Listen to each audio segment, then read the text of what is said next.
ازيكم يا حبايبي عاملين ايه؟ يا رب تكونوا بخير. النهارده بقى صلوا على الحبيب واذكروا اللي قال بذكر الله تطمئن القلوب. هنعمل كروسول الافران. الكروسول يا حبايب قلبي كروسول، يعني زي ما تقولوا كده كروسول غلابه، كروسول كده جميل كده، الحاجه مورقه. بسم الله ما شاء الله. تعالوا بقى على المقادير. حاجه كده ممتازه جدا يا جماعه، بسم الله ما شاء الله. معانا هنا كوبايه ميه. يا ريت في بدايه الفيديو كده لو عجبكم الفيديو يا حبايب قلبي اعملوا اشتراك. ودوسوا كلمة الكل عشان أي وصفة من وصفاتي كل متابعينها أنا عبده توصل لكم. معانا كوباية مية دافية، لازم يكون مية دافية يا حبايب قلبي. عليها معلقة كبيرة من السكر. ده الخميرة بتاعتكم لو مش شغالة تقدروا تستخبروها كده في المية، مية دافية. أما انتوا لو ضامنين الخميرة وعارفين إن الخميرة بتاعتكم شغالة هتحطوها في الدقيق على طول. أنا حطيت هنا حوالي معلقتين خميرة صغيرين، وهندوب الخميرة كده في قلب المية الدافية.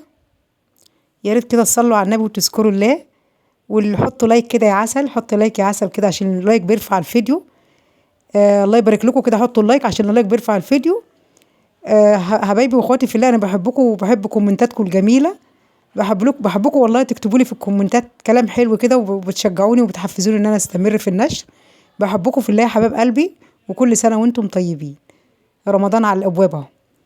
هنا دوبت الخميره، هشيلها على جنب كده شويه. انا بنستخبر الخميره يا جماعه، اللي مش ضامن الخميره لازم يستخبرها في شويه ميه دافيه كده. معانا هنا نص كيلو دقيق، معانا معلقه صغيره من الملح، يعني حبه على طرف المعلقه كده. اللبن البودره في المعجنات جميل جدا يا جماعه، جربوه. اللبن البودر ده حلو قوي، بيخلي المعجنات، اي معجنات جميله، سواء بيتزا سواء اي حاجه. حطينا هنا 3 معالق من اللبن البودر. تمام. وحطينا رشه ملح حوالي حبه على طرف المعلقه الصغيره اللي هي المعلقه بتاعت الشاي. ملح صغيرين كده، الملح سنه كده في الحاجه. بس حاجه جميله بسم الله ما شاء الله، وهش ومورق وجميل جدا يا جماعه، بسم الله ما شاء الله. دايما اعملوا لاولادكم في المدارس، اعملوا الحاجه دي بتنفع والله، تحطوها في اللانش بوكس تبقى جميله. بسم الله ما شاء الله. ومعانا كمان حوالي ربع كوبايه من الزيت، حوالي 5 6 معالق زيت كده، حوالي ربع كوبايه يعتبر. تمام. وهنضرب الحاجه دي نعجن الحاجه دي بايدينا كده في بعضيها كده، نبس الزيت كده مع الحاجه اللي احنا حطيناها. اللهم صل وسلم وبارك على سيدنا محمد وعلى اله وصحبه اجمعين. صباحكم معطر بذكر الله او مساءكم حسب ما بتفتحوا الفيديو، يا صباح الطاقه الايجابيه او مساء الطاقه الايجابيه. اللهم صل على الحبيب النبي محمد. هنضيف الميه يا حبيب قلبي بالخميره كده، ممكن تكون زياده الكوبايه، ما ناخدهاش كلها عادي، بس اهم حاجه ناخد كفايتها، ما تكونش يعني طريه قوي ولا جامده قوي، تكون كده ايه، العجينه مظبوطه. دايما اعملوا حاجه مظبوطه يا جماعه عشان تطلع معاكم صح. اظبطوا العجينه واظبطوا المقادير، هتلاقوا نتيجه في الاخر زي الفل. احنا هنا خدنا كوبايه الميه كلها، بس الميه تكون مش من الحنفيه يا حبايب قلبي في الشتاء ده. لو انتوا في الصيف بتحطوا الخميره وتدوبوها في ميه من الحنفيه عادي. تمام. لو احنا في الشتاء لازم ندفي الميه يا حبايبي. انا هنا دفيت الميه على النار دافيه، ما تكونش سخنه جامد. ليه ما تكونش سخنه جامد؟ علشان لو سخنه جامد الخميره هتبطل مفعول الخميره، مش هتخلي الخميره تشتغل معانا. تمام. انا هنا حطيت، احتجت نقطه ميه، حوالي معلقه ميه بس غير الكوبايه. تمام. وهنعجن بقى يا حبايب قلبي، اهم حاجه العجن في المعجنات ديت، سواء بيتزا سواء اي معجنات، العيش الفينو العيش التوست، اي حاجه في المعجنات لازم تتعجن صح يا حبايبي، مش كل حاجه نعجنها كده وخلاص. انا قعدت هنا بتاع 10 دقايق اعجن فيها لحد ما لقيت العجينه معايا عامله عرق كده. وبصوا عجينه مطاطيه كده بسم الله ما شاء الله وملسه، وما سبتهاش الا لما يعني ايديا ما تلزقش كده فيها. حطيت كمان نقطه زيت هنا كده. احنا معانا معلقتين سمنه، بس هقول لكم في الاخر هنعمل بيهم ايه. زي ما انتم شايفين كده يا حبايبي، انا قعدت في الفيديو ده بتاع 10 دقايق اعجن فيها على الرخامه كده زي الفل، معقماها بالخل ومسحاها ومنضفاها زي الفل. تعجني بقى عجنه تمام، وخدي راحتك كده فيها لحد ما تبقى معاكي عجينه زي الفل، تسيب من ايدك كده، ما تكونش بتلزق في ايدك، هي طريه بس مش طريه قوي. تمام. يعني طريه ما بتلزقش في ايدي، سايبه من ايدي. بصوا، يا ريت لو وصلتوا لحد هنا حطوا لايك يا عسل، حطوا لايك يا عسل للفيديو عسل. اللهم صل وسلم وبارك عليك يا حبيبي يا شفيع يا رسول الله. شوفوا بقى هنعجن فيها عجنه لحد ما تبصوا تقول جو من العجن. حاجه كده. بصوا يا جماعه، حاجه العجينه كده. بصوا لو جواكوا طاقه سلبيه ايه، طلعوها في العجينه. تمام. انا بحب المعجنات جدا، بسم الله ما شاء الله، بحب اعمل معجنات.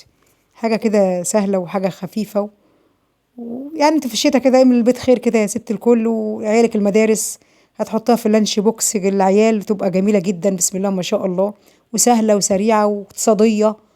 بتاعت الغلابه دي يا جماعه، بس جميله جدا يا جماعه والله. في حاجات كتير بنشتريها من بره غاليه. تمام. احنا عمرنا، هقول لكم على حاجه، عمرنا ما هنقلد الشركات، بس احنا بنعمل حاجه حلوه برضك، حاجه تنفع اولادنا، حاجه طعمه. اهم حاجه الحاجه تتاكل يا جماعه، اهم حاجه في الموضوع الحاجه تتاكل.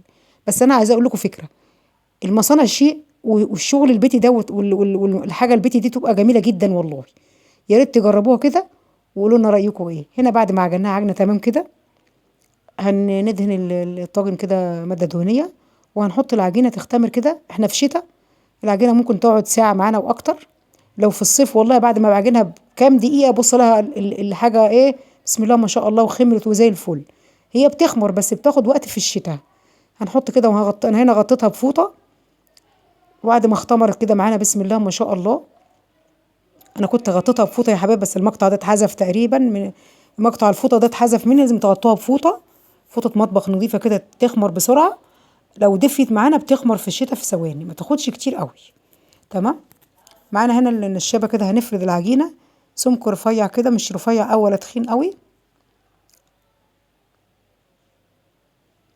هنشد من الجناب كده ونفرد عشان ما تبقاش تخينه معانا، وتبقى حلوه كده وجميله بسم الله ما شاء الله، تبقى مورقه.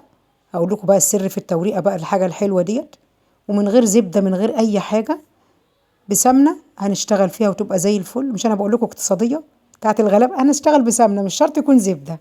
لازم تصرفي نفسك يا ست الكل كده، وخليكي ايه، اي حاجه واي فكره تجيلك اعمليها بس بالطريقه الصح. والسمنه معايا كانت بدرجه حراره المطبخ، يعني انا ما سيحتهاش. انا الصراحه سيحتها بس لقيتها مش عجباني، ان الافضل ان هي تكون درجه حراره المطبخ ما تسيحش. قمت غرفت شويه من العلبه تاني ودعكتهم بالمعلقه كده عشان ترجع لي بدرجه حراره المطبخ زي ما انا عايزه، ما سيحتهاش. رجعت عملتها تاني وظبطتها تاني. تمام. فتمشي بالطريقه صح، هيطلع معاكم كروسون جميل مورق بحشوه جميله كده، هنحطها ليه جميله كده. احنا هنا بندهن السمنه دهنه حلوه كده من كلها كده، ندهنها كلها من الوش بتاعها. وبعد ما ندهنها كده هنجيب السكينه وهنقطع زي سمبوكسات كده. ممكن نقطعها 10 قطع، ممكن نقطعها 15 قطعة، حسب ما انتوا عايزين القطعة حجمها قد ايه. بصوا زي سمبوسة كده، سبعة تمانية كده، نطلع في سبعة يعني بصوا، أو تمانية. يعني نعمل بقى ايه، نجيبها كده زي مثلثات، هنقطع ونروح ونيجي فيها كده العجينة، عشان هناخد قطع صغيرة ونلفها. النهاردة هنحشيها بحشوة حلوة قوي، حشوة الشوكولاتة جميلة جدا يا جماعة بسم الله ما شاء الله. تقدروا تحشوها الحاجة اللي انتوا بتحبوها، تقدروا تحشوها جبنة، تقدروا تحشوها شوكولاتة، اي حاجة انتوا بتحبوها فضلوها اعملوها. تمام. انا هنا حشيتها بقطع الشوكولاتة. الشوكولاتة القطعة اللي هي بتيجي من عند العطار الخام دي، اللي هي القطعة الكبيرة دي، انا قطعت منها وخدت وحشيتها بيها. جميلة جدا مش بطالة وزي الفل معانا، وحاجة كده من الاخر بسم الله ما شاء الله، من الاخر فاخر. هنحط بقى قطعة كده ونلف من الطرف، واحنا فتحنا بالطرف كده عشان نلف زي ما انتوا شايفين كده. حاجة بسم الله ما شاء الله، اللهم صل على النبي. يا ريت لو وصلت لحد هنا يا حبايب قلبي تعملوا لايك للفيديو، عشان اللايك بيرفع الفيديو. بصوا بقى كده، حاجة كده بسم الله ما شاء الله، احلى كروسو كده جميل اقتصادي، حاجة كده بسم الله ما شاء الله. يا ريت كده خلوا الفيديو ده يطلع حاجة حلوة كده يا جماعة، خليه يطلع ترند كده عندكم. احنا عايزين ستر ربنا لينا، وقولوا لنا رأيكم في الوصفة الجميلة دي. هنرص بقى أجزاء الشوكولاتة في الحروف كده، قطع الشوكولاتة كل واحدة هنحط فيها حتة بس ما نكترش عشان ما تسيلش من بره بره البكاية كروسو. هنلف بقى بصوا، مش هنشد، احسن حاجة ان انتوا ما تشدوش عشان الخميرة ما تهبطش، هبط معانا الايه هنلف لفه كده ويبقى معانا زي الفل كده، ونرص في صينيه. بس نخلي مسافات بين الواحده والتانيه. ليه؟ عشان ما بتخمر بيتضاعف حجمها، فمش عايزينها تلزق في بعضها وتبوظ مننا. عايزينها تطلع جميله كده معانا. بسم الله ما شاء الله، ما نشدش جامد. اهي بحشوه الشوكولاته الجميله كده، ونرص في الصينيه. اللهم صل وسلم وبارك على سيدنا محمد. بعد ما خلصنا الكميه اهيت، احنا كنا دهناها بشويه ميه بسكر صغيرين كده، ولو عندكم لبن او صفار بضايه، او لو مش بتحبوا البيض خلونا في الميه بسكر كده، ونسيبها تختمر تاني. وبعد كده بعد ما خرجناها من الفرن، بسم الله ما شاء الله، هشه مورقه جميله جدا يا جماعه. بسم الله ما شاء الله. شايفين؟ انا افتح واحده اوريها لكم اهي. بصوا بسم الله ما شاء الله، توريقه ايه وطعم ايه، وهشه وخفيفه ومستويه. يا حبايبي ما تنسوش اللايك بقى، وقولوا لنا رايكم ايه. احبكم في الله. دمتم في حفظ الله وفي رعايته. السلام عليكم ورحمه الله وبركاته.